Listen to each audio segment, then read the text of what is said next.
This is the Seine, I believe, or it's a channel next to the Seine, but just for reference, the Notre Dame Cathedral is just in back of us, and I think this view is really incredible. It's chilly this morning. It's December 10th, I believe, and I am got my satchel and my sketchbook. I'm going to be doing some more drawing today, and I've been doing these time-lapse videos, and as a way to share my process with you, as a way to share my love of Paris with you. The city is really, really incredible. It's about a 15-minute walk here from my apartment across from the Centre Pompidou. And one of the things that struck me today was walking by people that are sleeping on the street.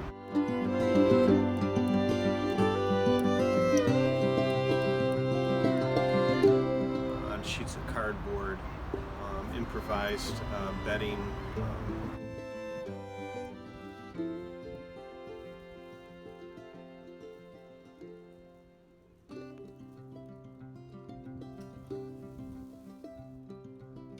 Sometimes there's food next to them, and I'm not sure if this is food they've procured themselves, or maybe Parisians have just left things there by them in a gesture of kindness and generosity. I'm not really sure, but it's moving to me to they're fellow human beings that are living on the street. I don't know if I'm ever going to get used to that. I don't know if we're supposed to get used to it. It tugs at us in a sense of an imbalance. But another thing I just want to say is in my coaching program, Draw the New You, I speak to artists in different parts of the world, mostly in America, but in other places too, Wales and Costa Rica and England, here in France. And artists are experiencing the pandemic in a particular way, because oftentimes we are made to feel that what we do is not essential. It's something that could be, food is essential, medical care is essential, but the arts, is it essential? And of course I believe that it is, now more than ever.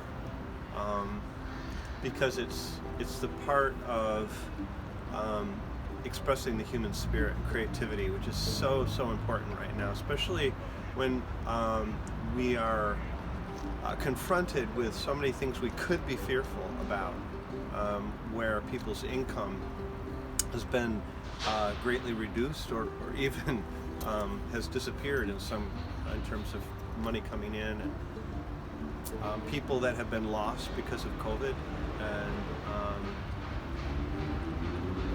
not going to the office, staying home.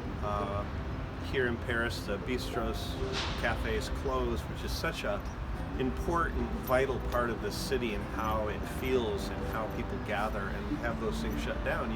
It takes effect, and wearing face masks, so you walk by somebody and it's, if you wanted to smile or they wanted to smile, you wouldn't see it in the same way. So I'm not complaining about this. I'm just saying, kind of looking at where we are right now, and what does that mean for artists?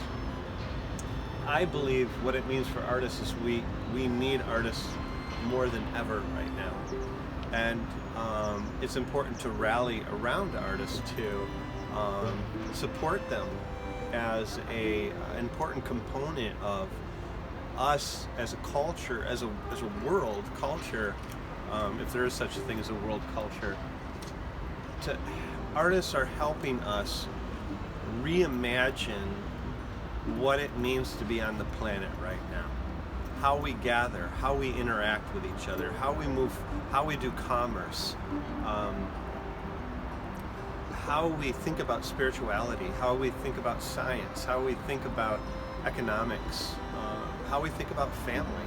All of these things are coming under into question right now, because a lot of the ways we used to do these things, we can't do them anymore. And I would go as far as to say is that we're not going to go back to normal. I'm not even sure we would want to go back to normal. What I'm looking at is we're being pulled through the eye of a needle right now. The whole culture is, and there's some things that can't go through.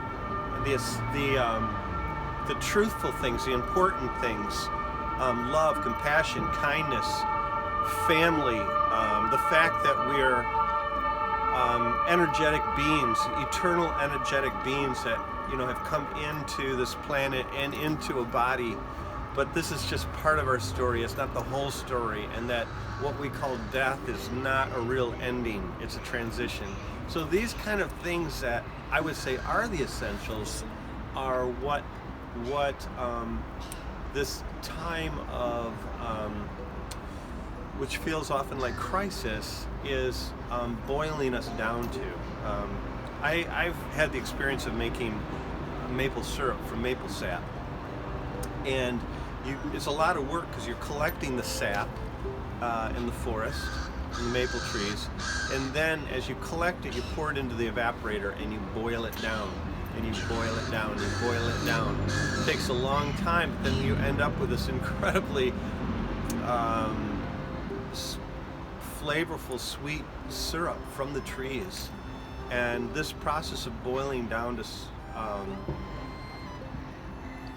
is, I believe, kind of what we're experiencing right now. There's certain boiling down and getting down to what's most important to us and what do we love most, and where shall we put our energy and our focus. And those are my thoughts this morning, and I want to share those with you. And thank you for listening. I'm going to get doing some drawing.